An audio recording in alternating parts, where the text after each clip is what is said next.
Alors, moi, Gabriel Efliger, je fais partie des cofondateurs et je suis président de l'association Convergence Durable.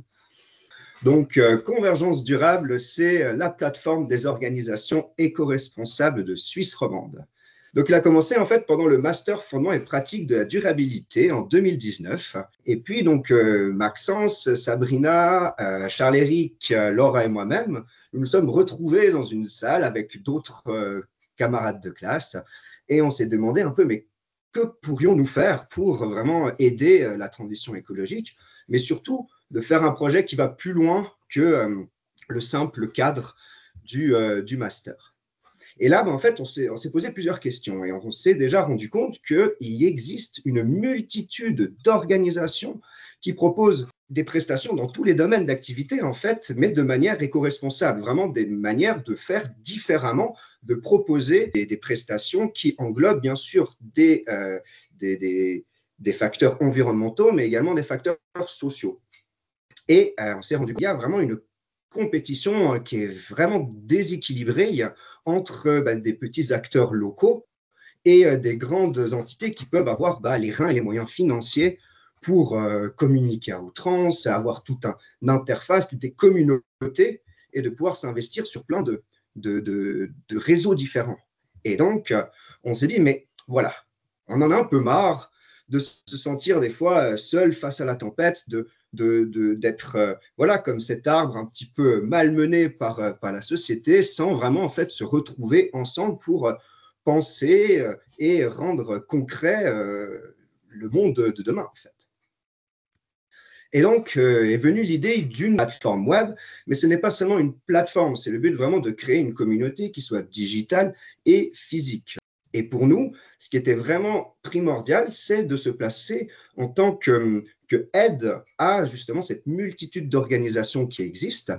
Et donc, on rentre vraiment dans une idée et un but de gratuité pour nos partenaires et de leur permettre en fait d'avoir une meilleure visibilité via notre plateforme et des fonctions que l'on va développer.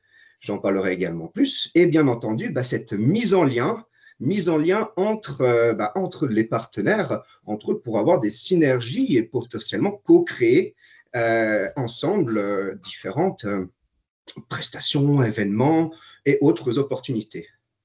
Ce qui est important pour nous, c'est vraiment cette idée qu'ensemble, en ayant une pluralité de points de vue, une pluralité de profils, c'est là que nous devenons résilients en apportant justement chacun sa pierre à l'édifice, tout comme je le montre par cette image, avec des réseaux qui se forment entre nos chers arbres et les champignons. C'est un petit peu cette vision permaculturelle de ensemble s'appuyer sur ces modèles et de réussir à aller de l'avant. Donc le développement durable, tel qu'on le connaît, social, environnement, économie, tout ça bien joli, où on trouve cette durabilité au centre, eh bien en fait, elle est très théorique. Dans la pratique, on a une sphère économique qui prend beaucoup plus de place que la sphère sociale et que la sphère environnementale. Et au final, en jouant, en voulant absolument avoir un équilibre entre ces trois sphères, on favorise la sphère qui prédomine actuellement, l'économie. Et nous, donc, on propose plutôt une durabilité forte. C'est un concept qui, alors théoriquement parlant, c'est un concept qui n'accepte pas l'échange de capital entre capital social, environnemental et économique. Cela veut dire, concrètement parlant, qu'on ne peut pas échanger de l'environnement qu'on transforme en argent, en capital financier, et qu'après, on va réussir à le redonner à l'environnement. Et donc, nous, on part de ce principe que l'environnement est donc bien la sphère dans laquelle nous vivons, et le point de vue, le but sociétal, c'est de survenir aux besoins fondamentaux de la population. Et donc, l'économie devient un moyen pour maximiser ces besoins fondamentaux tout en réduisant, minimisant l'impact environnemental. Et donc, l'économie est replacée comme un outil plutôt comme une finalité qui doit être composée à égalité avec le social et l'environnement.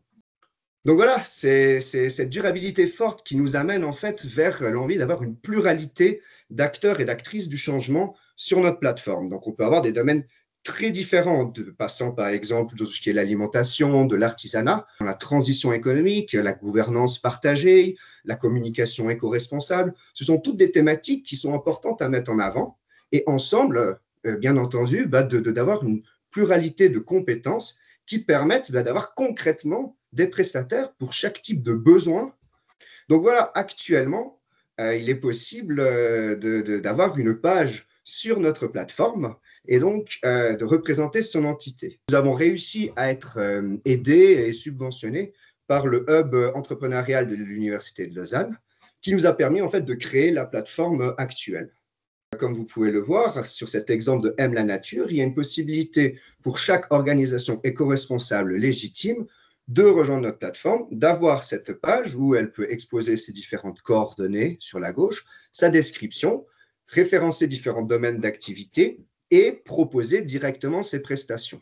On en a référencé 5 actuellement, tout ce qui est les achats durables, donc de l'artisanat, de l'alimentation, tout ce qui est en lien avec des formations et des ateliers, donc vraiment ce partage de connaissances, tout ce qui est en lien avec des communautés, associations, coopératives, où les gens peuvent concrètement mettre la main à la pâte, rejoindre des groupes et commencer directement à travailler sur des projets. En quatrième point, les événements. Donc là, ça peut être des événements comme des manifestations, comme des marchés, conférences ou autres. Et pour finir, tout ce qui est en lien avec les services, ça peut être plein de prestations diverses, allant, comme je dis avant, de coaching, par exemple, en communication, de traiteurs également, ou bien d'analyse carbone, par exemple. Et donc, l'équipe, actuellement, on a commencé à 5. Les 5 en haut de la photo sont les membres fondateurs. Depuis 2024, déjà, nous avons beaucoup de membres qui nous ont rejoints. Donc, maintenant, nous sommes 14, dispersés justement aussi avec plein de compétences différentes. À savoir, on est beaucoup à provenir de notre master. Et notre master, Fondement et pratique de la durabilité, est un master pluridisciplinaire où chacun et chacune des étudiants et étudiantes vient avec un bagage très divers. Par exemple, moi, je viens d'HEC Business Lausanne, tandis que d'autres viennent plutôt de sciences sociales ou bien de sciences environnementales, de biologie ou d'autres domaines spécifiques. Et du coup, ça nous permet d'avoir quand même une pluralité de compétences, mais qui reste focalisée et centrée sur cette notion de durabilité et cette compréhension des enjeux globaux et de ce système Terre et de tous ces fonctionnements qui relient.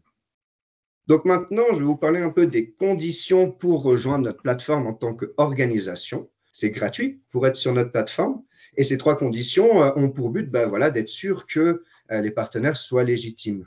Donc, la charte que nous avons avec cette valeur exposée, donc qualité, proximité, bien-être social, transparence, écologie, équité et cohérence. Donc, comme vous pouvez le voir, c'est autant une charte qui est environnementale que éthique. Il est important, et nous, c'est en tout cas ce qu'on souhaite mettre en avant, de briser cette barrière qu'il y a en fait entre environnement et social. C'est comme si on se battait presque les uns contre les autres plutôt que d'essayer de travailler ensemble et de vraiment avoir ce but commun qui améliorerait les 2 sphères. Donc cette charte doit être signée par nos partenaires et comme second plan, seconde condition, il y a de devenir en fait partenaire en communication avec au minimum la position de notre logo sur le site internet du partenaire redirigeant vers notre site. Et donc, la 3e condition, c'est la rédaction et la mise à jour des pages sur notre plateforme. Donc voilà, je vais vous présenter un petit peu une pré-étude que nous avons réalisée. Donc actuellement, nous avons 89 organisations sur la plateforme. Cette étude a été faite plus ou moins fin d'année passée, où on avait 78 partenaires. Et donc, c'est un peu pour vous donner cette idée entre les types que je vous ai présentés, les 5 types. Donc, on peut voir notamment que sur 78 organisations, on a déjà 99 formations et ateliers différents. Donc, attention, ça ne veut pas dire 99 événements différents, mais c'est-à-dire types d'ateliers. Donc, il y a certains de ces ateliers qui sont faits plusieurs fois au courant de l'année. Donc, on remarque qu'il y a quand même une grosse proportion de ces prestations apparemment dans les organisations éco-responsables. Et dans les domaines, on remarque qu'on est principalement dans la consommation responsable actuellement, l'alimentation durable également, et il y a quelques pans comme l'habitat, mobilité, énergie qu'on devrait vraiment encore développer. Donc voilà, fin 2024, on a réussi à faire un crowdfunding. Donc ça a vraiment été une belle réussite, surtout par rapport au soutien des organisations, car sur les 78 partenaires qu'on avait à ce moment-là, il y en a quand même plus de 30 qui ont accepté de nous offrir des contreparties que l'on pouvait mettre en échange pendant le crowdfunding. Donc, ça montre quand même que sur nos partenaires, il y a plus d'un tiers qui ont participé activement en donnant des prestations pour notre plateforme. Et c'est donc une grande motivation également parce qu'on voit que les partenaires sont également là et voient l'intérêt de notre projet et sont prêts également à être là pour nous aider. Et donc, avec ce crowdfunding, on souhaite cette année y développer 4 projets principaux. Donc, le premier, c'est d'avoir ce réseau des organisations, d'augmenter le nombre de réseaux. Le second, c'est d'améliorer notre plateforme. Le troisième, c'est notre communication. Et pour finir, c'est un pôle événementiel.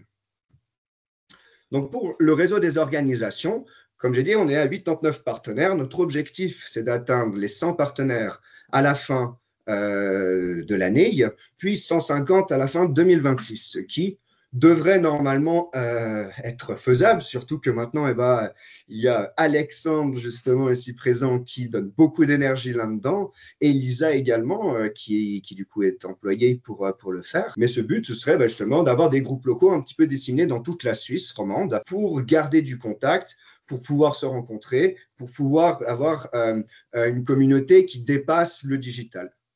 Et donc, ces groupes locaux pourraient être le catalyseur permettant vraiment de rentrer dans une durabilité locale. Et notre but, c'est bien entendu de chercher des synergies entre les partenaires. Là, on souhaite également développer quelques systèmes dans le futur digitaux pour nous aider, mais actuellement, c'est plutôt en fait par la discussion ou autre, où quand des partenaires ont différents projets, ils peuvent nous en faire part, et nous, selon comment, bien sûr, on a d'autres partenaires à leur proposer, si besoin, ou autre. Et donc, actuellement, les organisations que l'on recherche sont plutôt des organisations orientées citoyens-citoyennes et non business et la raison, c'est de créer tout de même un certain engouement qui vient du peuple. Et donc, on a trouvé plus intéressant de s'intéresser d'abord à ce type d'organisation, bien que l'on ne ferme absolument pas la porte à des organisations en B2B. On en a plusieurs sur la plateforme. Donc, en deuxième point, la plateforme, c'est là où au final, on apporte une différence et où il faut qu'on aille encore un cran dessus. Un simple annuaire, ça ne suffit pas. Et donc, on a envie d'aller plus loin en proposant notamment un portail d'événements éco-responsables. Là, le but, c'est bien sûr d'avoir déjà un outil où nos partenaires peuvent facilement entrer des événements et que en fait, ce soit des types d'événements vraiment avec un avantage certain par rapport à la transition écologique. L'idée, c'est de pouvoir avoir des ateliers de permaculture, de confection artisanale, d'aller jusqu'aux fresques et autres, et ainsi, en ayant une interface pour trouver des événements dans la thématique, on perdrait beaucoup moins de temps et on pourrait avoir une communication groupée et donc du coup avoir bien des synergies de ces points de vue-là. Et également de développer ensuite, comme j'ai dit un peu auparavant, la vente des prestations. Et donc, on va travailler avec nos partenaires également pour vraiment développer un outil efficace pour leur permettre directement d'atteindre utilisateurs et utilisatrices. Nous, on a quand même ce but d'être vraiment en soutien avec ces entités qui ont du mal à générer du profit, qui ont du mal à tourner dans notre système économique. Alors, on va en tout cas faire notre maximum pour tenter des modèles de revenus que nous jugeons plus éthiques et plus favorables pour nos partenaires. En troisième point, bien entendu, la communication, c'est important dans tout le projet et encore plus nous en tant qu'agrégateurs au final. Notre but, c'est de pouvoir avoir tout un système pour notamment relayer l'information de nos partenaires. Donc, ce serait de faire une automatisation. Notre stagiaire, Elias, en communication, travaille justement là-dessus. Et notre but, ça va être également petit à petit, on est encore assez discret là-dessus, mais d'apporter cette vision de la durabilité forte et de la pensée globale, la pensée systémique, comme on dit également, où le tout est relié. Et donc, c'est d'apporter justement ces différentes visions qui sont des fois un petit peu différentes que la vision de développement durable classique. Mais nous, ce qui est vraiment très important, c'est de garder de la positivité et de parler piste d'action, de parler de possible. On est à un stade où maintenant, on sait qu'on doit changer. Et là, en fait, nous, c'est d'être là comme acteur en montrant des changements possibles. Donc, ce narratif que oui, ça existe. Et en fait, tout est là pour le faire. Et pour finir, tout un pan événementiel. Donc, bien sûr, on participe à des festivals, à des marchés ou autres, comme on croise souvent justement de Shifter, Objectif Terre, Alternativa et autres. On va participer également au Low Tech Festival en octobre cette année. Et notre but, c'est maintenant de passer à l'étape suivante. Donc ça fait déjà quelques années qu'on participe à des événements. Maintenant, c'est de créer et voire même co-créer nos événements. Donc, le but, c'est vraiment de pouvoir, grâce à notre chapelle d'entités et de professionnels, de co-créer ensemble et donc de minimiser nos coûts et d'avoir en fait chacun qui trouve son avantage pour participer à nos événements. Et du coup, là-dessus, je laisserai Alex reprendre la parole pour vous développer un peu plus les événements actuels. Excellent, merci pour cette belle présentation, Gabriel. Merci beaucoup. Oui, alors moi, je me suis lancé sur l'organisation du premier événement de convergence durable en Valais et du plus gros événement que j'ai organisé personnellement. Je l'ai profité du mois de l'agroécologie, qui est le mois d'octobre, pour le faire. Ce sera un triptyque d'événements que j'ai appelé Terroir valaisan, notre alimentation de demain. L'alimentation, je l'ai choisi parce que finalement, je me suis rendu compte que c'est le fil rouge que j'ai toujours suivi dans les différentes choses professionnelles et beaucoup de bénévolat aussi que j'ai fait. Et en fait, moi, ça a beaucoup fait évoluer ma réflexion en fait, dans la compréhension du monde social et économique dans lequel on vit à travers simplement l'apprentissage que j'ai choisi, la boulangerie-pâtisserie où simplement j'ai commencé à me poser des questions de base de d'où vient la farine que je travaille, comment est-ce qu'on la travaille, avec qui, dans quelles conditions. Et c'est là que j'ai vraiment commencé à m'intéresser à l'agriculture, en fait, l'agriculture paysanne, aussi l'agriculture industrielle, quels sont les débouchés de l'une et de l'autre. Un peu, c'est que je me suis rendu compte vraiment de à quel point la machine néolibérale a mangé finalement un des plus vieux métiers de l'humanité, de la boulangerie-pâtisserie, quoi. Dans la région où je vis, le Valais, il y avait 350 boulangeries avant. Il en reste plus que 70. On en a perdu 280 en 50 ans. C'est une hécatombe, en fait, et une hécatombe silencieuse qui est très similaire à l'hécatombe des fermes, à nouveau, qui se sont fait manger par le système néolibéral qui pousse à l'industrialisation, quoi. Du coup, je l'ai pensé de manière holistique, cet événement. J'ai sauté sur l'occasion aussi parce que il y a peu, en Valais, il y a eu la première étude sur l'exposition des humains aux pesticides. Ils ont choisi les enfants. Ils ont choisi 3 communes viticoles valaisannes emblématiques qui étaient Salkenen, Chamozon et Saxon, qui est aussi arboricole. Ils ont choisi un système de bracelets qu'ils ont mis autour du bras des enfants, qu'ils ont suivi 4 fois une semaine. Et en fait, c'est les résultats auxquels on pouvait s'attendre, qui sont assez...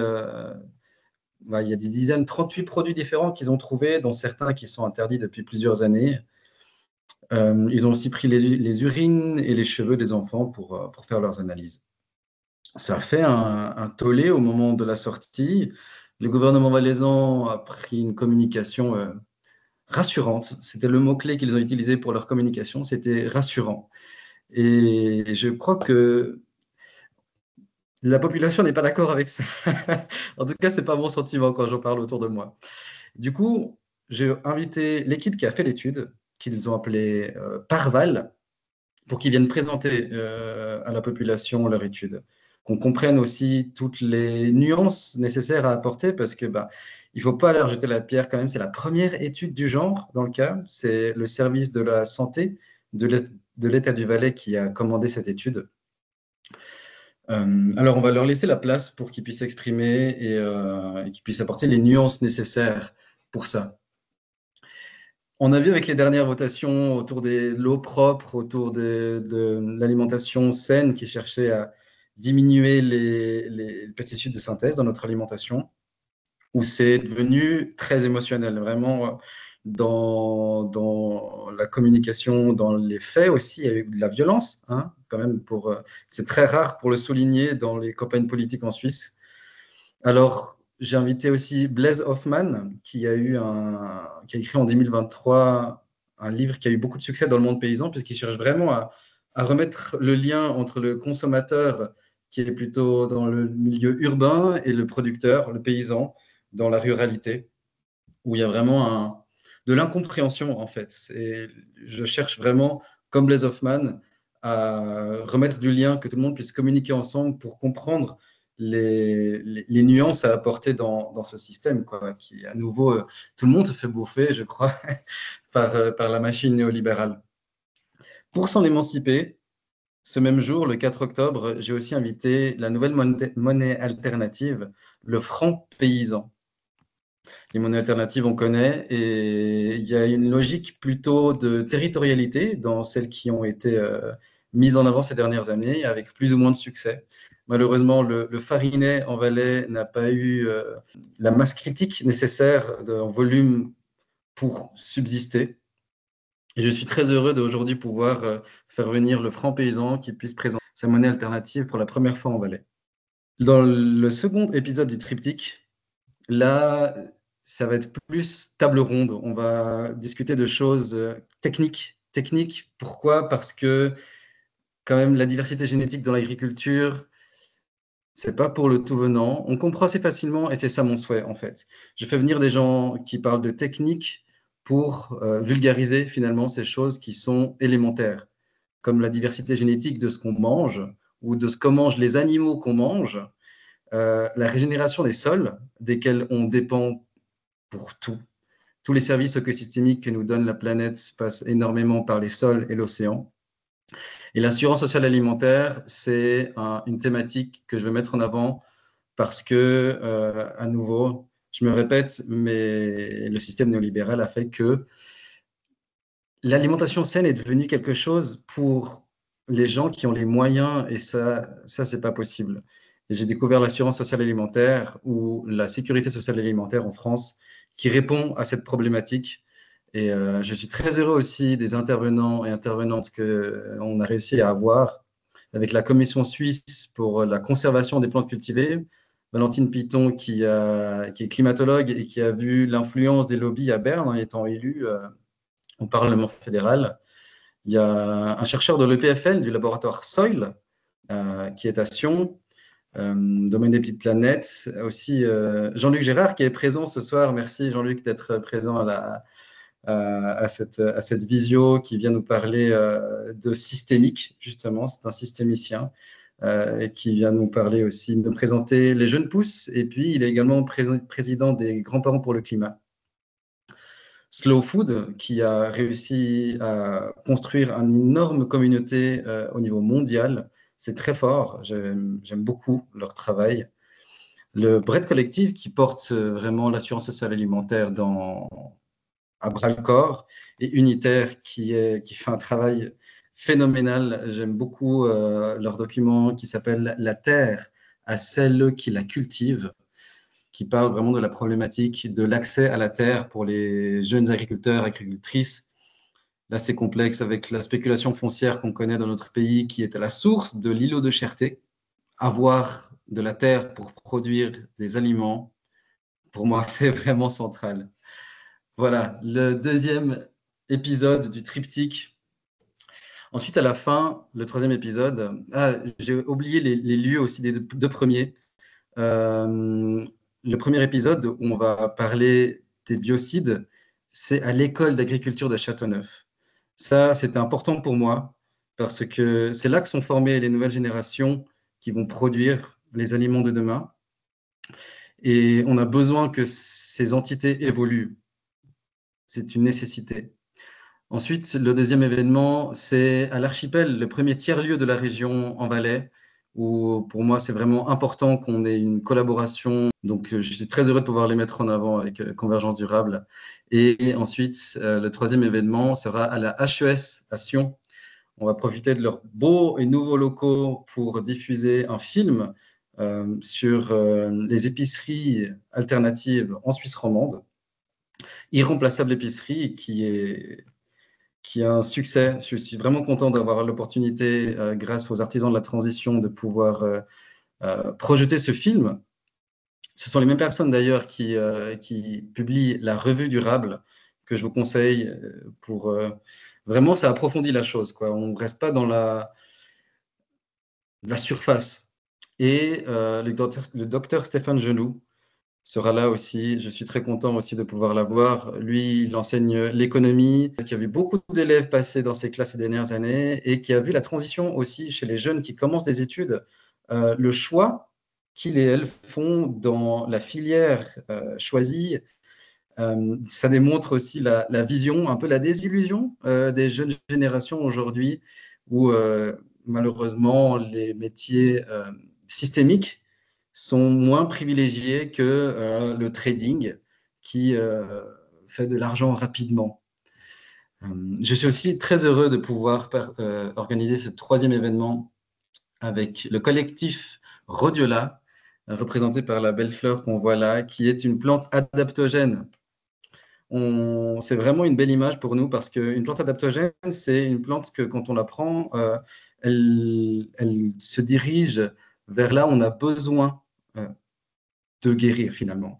Et dans ce collectif qui est pluridisciplinaire, on s'intéresse un peu vraiment à toute la transition sociale euh, qui est nécessaire pour la transition écologique et économique. On va faire ensemble un atelier participatif après la diffusion du film, avec pour principaux invités ce jour-là les différents groupes qui font des épiceries alternatives dans la région du Valais central. C'est vraiment cette vision holistique que j'ai voulu faire passer parce que le thème de l'alimentation est gigantesque et on a besoin de repenser tout le système pour réussir à sortir de ce marasme finalement dans lequel nous a mis cette logique économique absurde. Pour le développement du Valais, j'ai mis cette carte parce que pour moi, Convergence Durable a répondu à cette problématique que je vivais, que je vis toujours en Valais, avec une topographie quand même particulièrement éclatée où c'est pas facile de faire réunir les gens. On peut, avec les outils numériques comme ce soir, nous voir virtuellement, mais le contact humain, le contact social, de vivre ensemble, de sentir l'autre, c'est primordial. On peut pas faire sans, en fait. C'est pour ça que j'ai mis un accent particulier ces derniers mois à l'organisation de Terroir Valaisan, notre alimentation de demain, parce que ça répond à cette problématique pour moi. À travers ces différents événements à thématiques particulières autour de l'alimentation, je réunis plusieurs personnes dans la société civile de la région et je souhaite vraiment qu'il y ait des affinités, des groupes d'affinités qui se créent, qu'il y ait des personnes qui s'intègrent aux différents groupes que j'invite. Comme ça, chaque entité peut se développer et c'est vraiment ça dont on a besoin et c'est à ça que répond pour moi Convergence Durable. C'est mise en lien des personnes, mise en lien des organisations, connaissance de ce qui se fait dans notre région. C'est hyper puissant, l'outil de la carte, l'outil de définir une région qui est dans ce cas la Suisse romande. Et vraiment, il y a des liens à faire. Typiquement, Jean-Luc Gérard, il est du côté de Neuchâtel et on a eu un super lien ensemble. Et c'est pour ça, c'est nécessaire de faire passer ces personnes, ces connaissances, ces idées d'un côté à l'autre et de les transbahuter librement.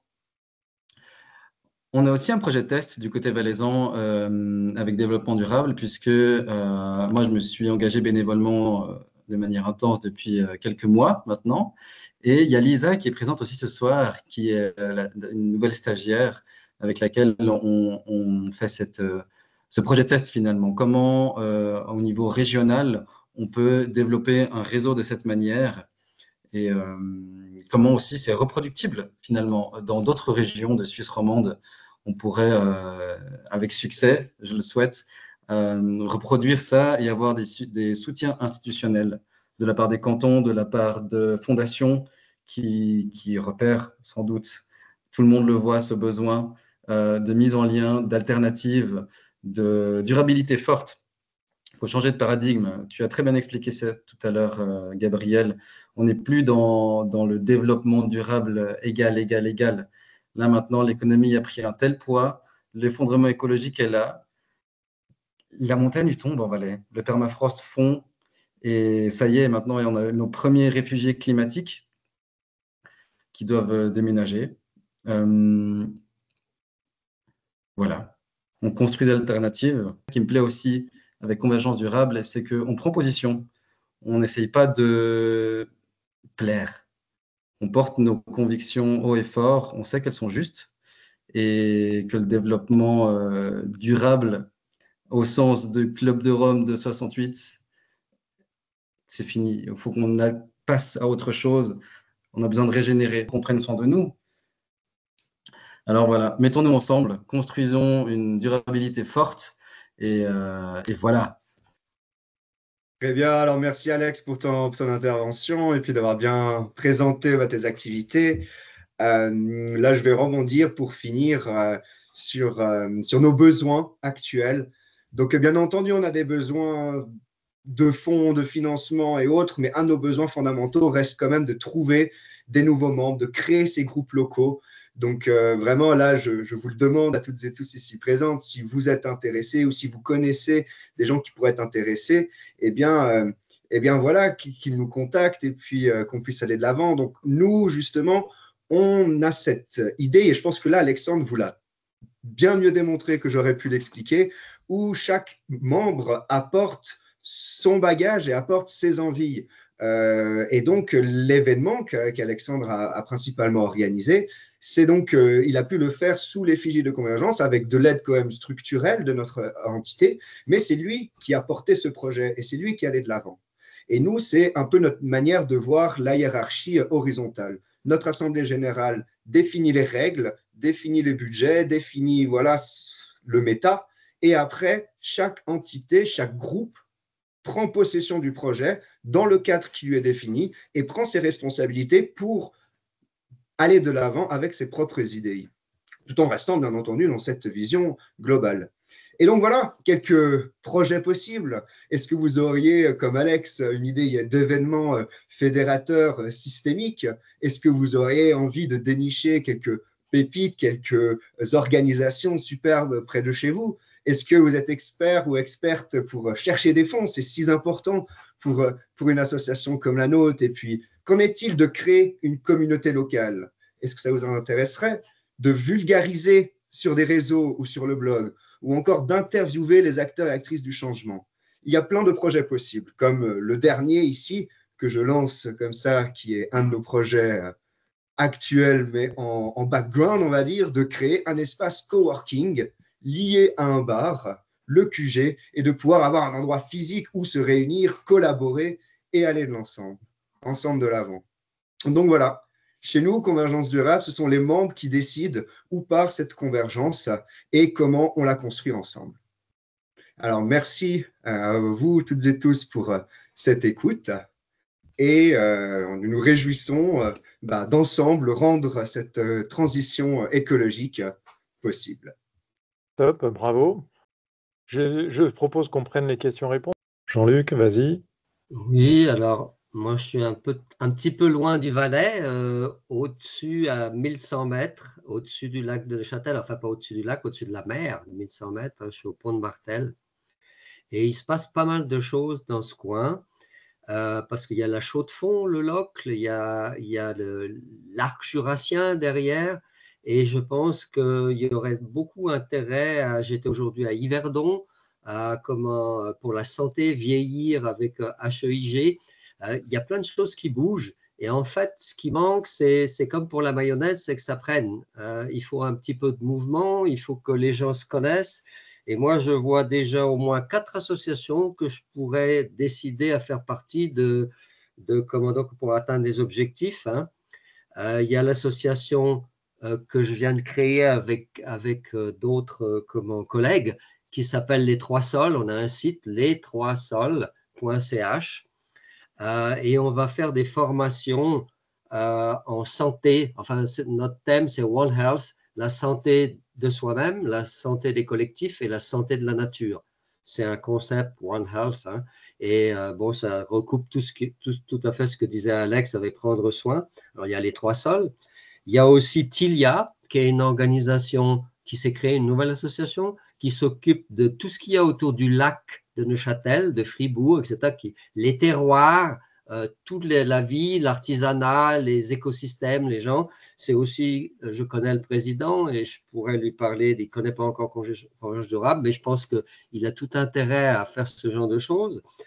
Il y a les jeunes pousses à Sion, qui est un organisme de financement de la transition écologique dans le domaine agroalimentaire sur toute la chaîne, des semenciers en passant par les maraîchers, les paysans bio, les hôteliers, les restaurants, les transformateurs, zero waste, tout ce qui se passe sur la chaîne alimentaire, financer chaque année des projets. Ça, c'est les jeunes pousses. Et puis, je suis médecin en retraite. Il y a aussi l'association de prévention du stress. Alex aussi en a parlé, des burn-out militants, etc. Et prendre soin de soi quand on est un peu comme le saumon qui remonte la rivière pour aller à son lieu de naissance. Hein. C'est beaucoup d'énergie, il faut être fort. Et puis, au bout d'un moment donné, nager contre le courant, ça épuise. Et donc, prendre soin de soi, même en général, quand on travail préventif, c'est une bonne chose. Donc, j'ai déjà au moins 4 associations, sans parler de la Maison de la Tourbière. On a une Maison de la Tourbière la vallée de la Sagne et des Ponts. Et en fait, les marais, ça stocke 5 fois plus de CO2 que les forêts. Le problème, c'est qu'il n'y en a pas autant que les forêts, mais c'est un truc très intéressant pour parler de l'écologie. Et on est en train de faire avec le comité de pilotage qui est au Pont de Martel, la maison de la Tourbière au Pont de Martel, c'est juste en face du Creux du Vent, c'est la vallée de la Sagne et des Ponts. Et là, on est en train de voir si on ne pourrait pas créer un centre d'écotourisme avec des formations aussi, des fresques, des visites du marais, du travail scientifique, enfin tout un pôle d'écotourisme qui pourrait se faire. Donc là, il y a quelque chose qui est en train de mettre en place et je pense que Convergence durable arrive à point nommé pour fédérer dans cette région, pour fédérer aussi avec Yverdon, avec Lausanne, avec vous. Moi, je suis président des grands-parents pour le climat. Tous les mois, je suis au moins 2 ou 3 fois à Lausanne. Donc, il y a du travail de réseautage à faire et je pense que le moment est tout à fait opportun actuellement avec ce qu'a fait Alex, qui fait dans le Valais et ce qu'on pourra répéter dans d'autres régions. Voilà, j'ai déjà beaucoup parlé et je vais laisser la parole aux autres. Et merci pour cet événement. On va passer la parole à Eric qui a levé la main aussi. Merci à tous les intervenants pour ces présentations super intéressantes. Je me rappelle, Gabriel, tu disais à un moment, je l'ai noté d'ailleurs, je suis un peu toujours en mode étudiant, je prends des notes. Il y avait une slide où tu cherchais à expliquer qu'il faudra atteindre à peu près une centaine d'organisations pour la fin de l'année, sauf erreur. Et puis à un moment, pendant que je t'écoutais, tu as dit quelque chose de très important, créer un engouement du peuple. Vraiment, et ça me parle parce que il faut convaincre les premiers qui doivent être convaincus, c'est la base. Et puis comme ça, pendant que je t'écoutais, Alexandre pourra me confirmer, vu qu'on est de Sion les deux, il y a des associations de quartiers à Sion. Il y a plusieurs associations de quartiers, je ne sais pas comment c'est organisé dans les autres villes. Et puis, je sais qu'il y a souvent des rencontres, etc.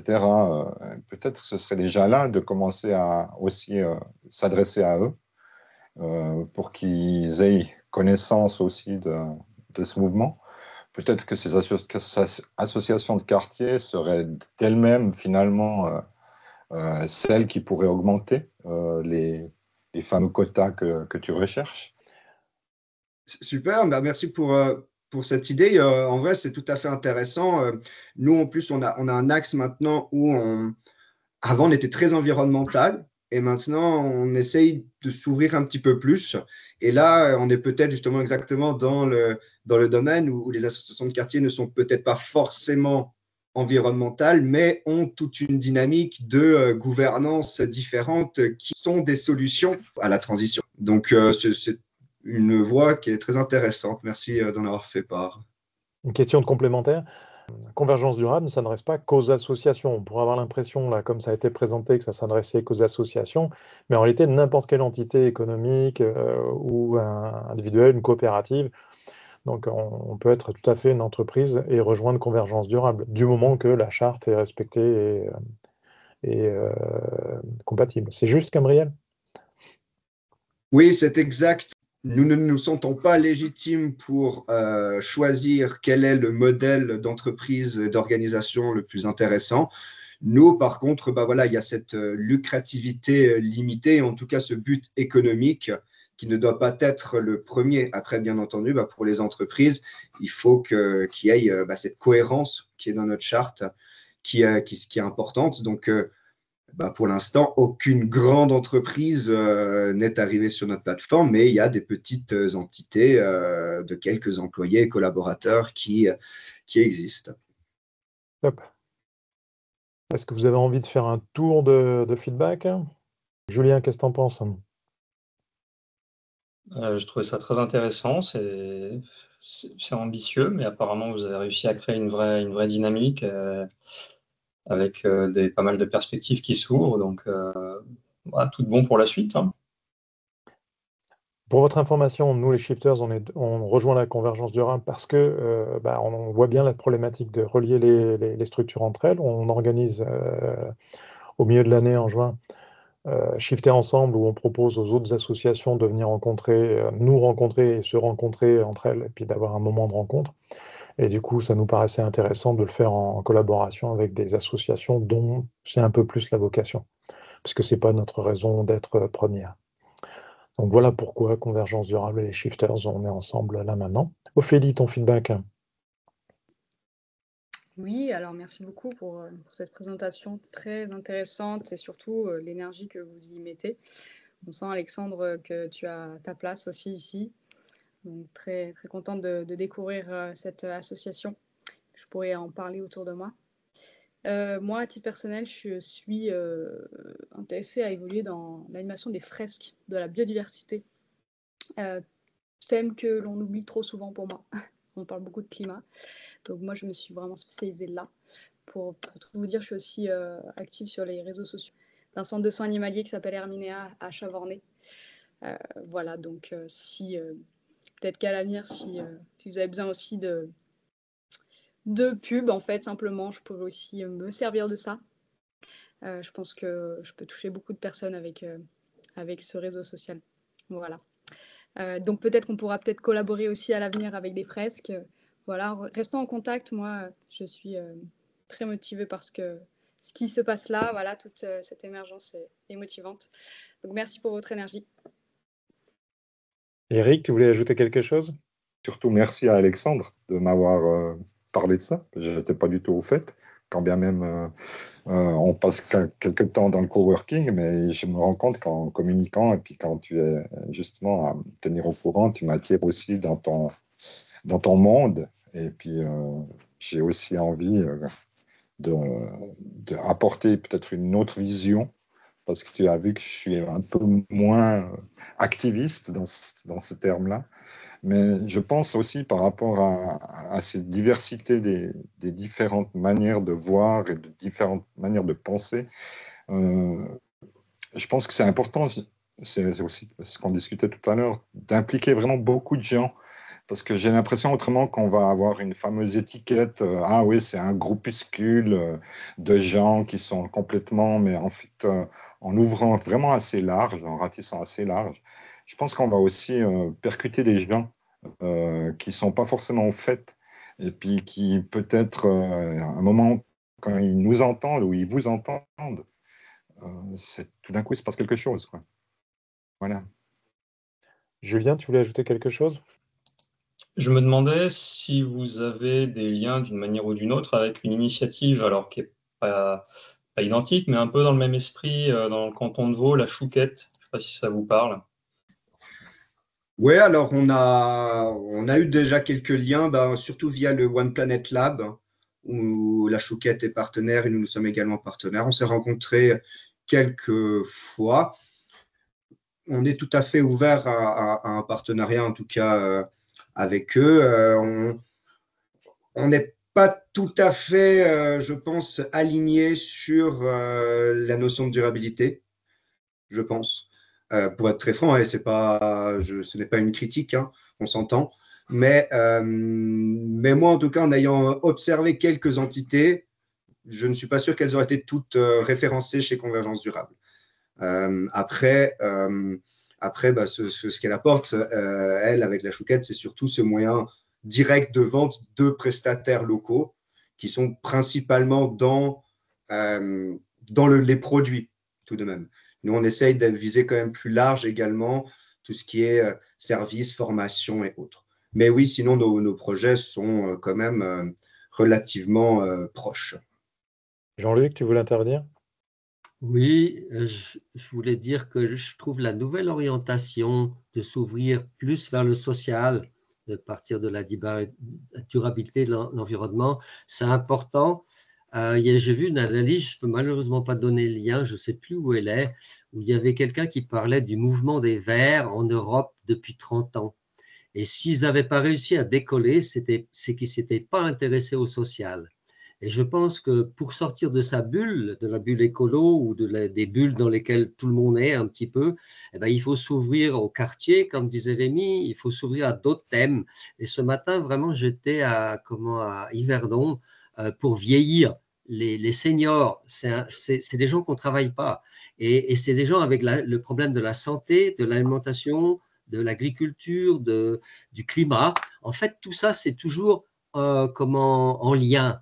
Et si on réussit à faire des liens entre les thèmes et à réunir les gens qui travaillent dans différentes sphères, tout d'un coup, on a un public qui s'élargit et puis on sort de l'image un peu éco-terroriste ou quelque chose comme ça. Et je pense que c'est une très bonne orientation de Convergence Durable de s'ouvrir beaucoup plus à d'autres thèmes que simplement, disons, la durabilité des ressources de la planète, mais il faut voir les gens, les humains derrière et leurs soucis, etc. Et c'est juste ce que je voulais dire, c'est une bonne orientation, je pense, stratégique de Convergence Durable. Je vais me permettre de rebondir là-dessus. Merci Jean-Luc hein, pour cette confirmation. C'est important pour nous d'avoir ce ressenti également. Et je pense que justement, ce qui est intéressant également dans nos différents profils, par exemple, Alex et moi, on est bien cet exemple, c'est qu'on a toute une partie qui vient du monde ouvrier. Et moi, j'ai fait HEC peut-être, mais j'étais vendeur de pièces détachées d'automobiles jusqu'à il y a 1 an et demi.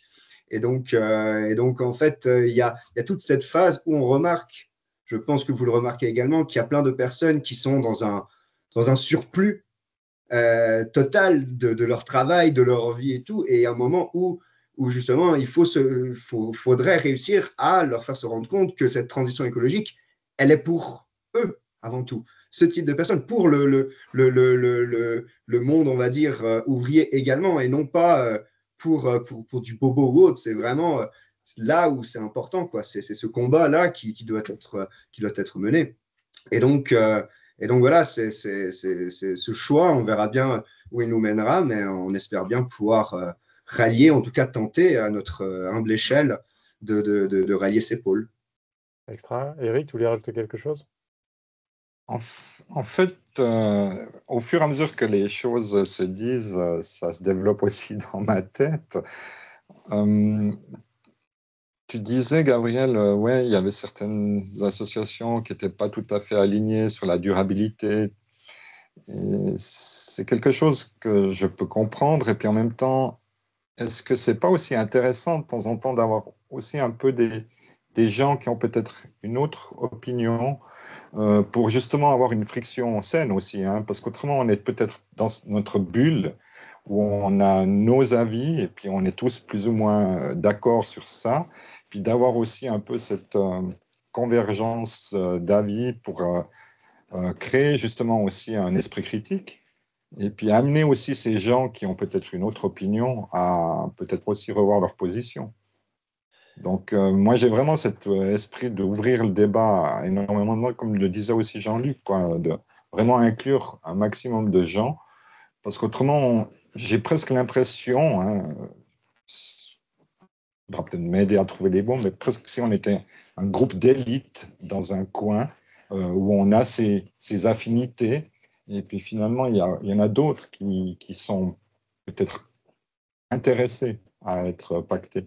Comme ça se passe avec moi, en fait. C'est Alexandre qui m'attire sur des visions que je n'avais pas forcément. Et puis un autre exemple pour pouvoir peut-être affiner mes propos. Moi, par exemple, à Sion, je me déplace uniquement en vélo, pas pour une conscience écologiste, mais par souci d'efficacité. En fait, en donnant ce message, alors que finalement, c'est ça le but, c'est que je ne viens pas avec un côté très vert, mais en disant, regarde la rapidité et l'efficacité que j'ai à me déplacer, puis finalement, l'effet collatéral, ben, c'est que je suis un vrai cycliste dans la ville de Sion. Il est hors de question pour moi de me déplacer en voiture. Je me permets de répondre sur le facteur élitiste peut-être de l'entre-soi. C'est quelque chose que j'ai pu observer, moi, dans Extinction Rébellion. J'ai vu vraiment qui composait ce groupe-là et ça ne correspondait pas du tout à ce qui se disait à la télé, qui est un groupe de jeunes rebelles. Non, là c'était plutôt, en fait, pour pouvoir faire de la désobéissance civile non violente, il est nécessaire d'être citoyen du pays, donc il est nécessaire d'être suisse, d'avoir du temps à consacrer pour ça, pour l'organisation, et surtout beaucoup de temps en amont pour comprendre vraiment toute la logique systémique imbriquées les unes dans les autres. Et au final, je me suis retrouvé avec que des universitaires, où j'étais un des seuls qui n'était pas blanc et j'étais un des seuls qui n'avait pas fait l'université. Où là, parce que c'est la désobéissance civile non violente et qu'on a besoin d'être dans des conditions, on ne va pas se faire virer du pays parce qu'on s'est assis sur la route. Là, ça a été créé normal. C'est normal finalement qu'il y ait eu un peu cette vision élitiste. Et c'est ça qui me plaît beaucoup avec Convergence Durable, c'est qu'il n'y a pas du tout ça. Il n'y a pas du tout ça. Au contraire, c'est gratuit. C'est gratuit. La seule barrière, c'est les valeurs. Comment est-ce qu'on est arrivé à créer cette entité avec laquelle Convergence entre en lien? Et puis c'est autour de ça qu'on se rassemble. Je comprends qu'on puisse penser que c'est quelque chose, une espèce d'entre-soi. En même temps, moi, j'ai clairement défini ma ligne directrice. Je ne suis pas un journal qui se prétend neutre. Oublié, oui, ça n'a aucun sens. Non, non, j'ai bien choisi qu'est-ce que je veux mettre en avant, la manière avec laquelle je veux le mettre en avant aussi. Et je refuse cette vision élitiste des choses. Voilà. Et bravo de faire du vélo dans une des villes les plus dangereuses de Suisse pour les cyclistes. Super, en tout cas, merci. Je pense qu'Alexandre a très bien commenté et je peux peut-être juste ajouter le point que voilà, nous, comme je l'ai expliqué, on cherche ce besoin de cohérence. Donc, il faut qu'il y ait du sens. Par contre, il est vrai que l'on veut travailler aussi avec des entités, des organisations qui pensent changement et pas qu'ils acceptent le monde tel qu'il est. Ça, c'est un point tout de même important au final pour avoir, je pense, une communauté qui œuvre dans la direction de ce changement. Mais par exemple, on a un nouveau membre qui nous a rejoint, Ludovic, qui a 25 ans d'expérience en communication dans les plus grandes boîtes. On a discuté, c'est clair qu'il n'est pas de la dynamique, de la durabilité forte, pure, mais en discutant, on voit très bien que c'est quelqu'un qui aimerait apporter sa pierre à l'édifice dans cette transition écologique. Et donc là, bien entendu, ça devient quelqu'un tout à fait légitime pour nous rejoindre avec toute sa motivation et avec tout son background qui est différent d'une autre. Et ça, c'est très important. Et donc voilà, on essaye de trouver un peu l'équilibre entre, mais c'est vrai qu'on a également, je pense, beaucoup à apprendre sur le chemin, quoi. Tip top, merci beaucoup. Excellent. Je vais couper l'enregistrement. Je vous souhaite à tous une excellente soirée et une très belle continuation. Continuez, le changement effectivement ne se fera pas sans vous. Donc go et profitez bien des moments ensemble.